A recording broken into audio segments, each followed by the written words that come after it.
China's appointed a new defense minister. He is Dong Jun, most recently the commander of the Chinese Navy. He fills a position that has been vacant for 2 months since the surprise removal of Li Shangfu.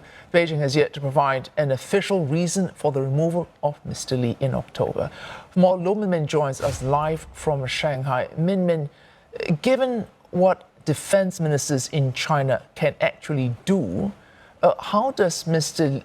Dong compare to predecessors, at least in terms of his positioning in the PLA as an example, or his positioning in the relevant parts of structure in China, such as we think Li Shangfu was a state councillor and also in the Central Military Commission?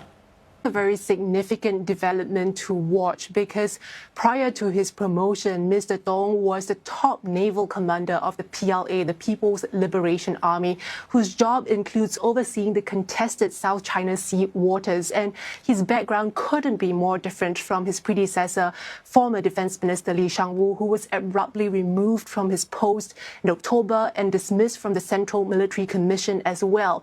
Now, the former Defense Minister, Mr. Li, is an aerospace engineer. He was previously in charge of the armaments department. He was more of a logistics guy rather than a combat guy, and he was sanctioned by the US in 2018 for purchasing military equipment from Russia.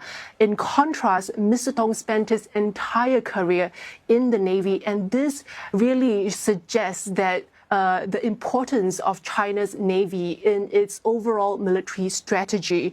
Now, China has been growing its naval fleet significantly in recent years, Beijing aiming to have at least 6 aircraft carrier battle groups in service by 2035. China now has 3 major fleets. The South Sea Fleet has been growing its presence significantly in the South China Sea, where China has territorial disputes with several Southeast Asian nations.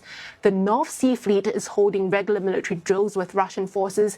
And most importantly, the East Sea Fleet will play a major role in any conflict with Japan and Taiwan. And we know right now tension is heating up across the Taiwan Strait, especially with an election in Taiwan just around the corner that could see whether the pro-independence ruling DPP party could take power next year for a 3rd consecutive term.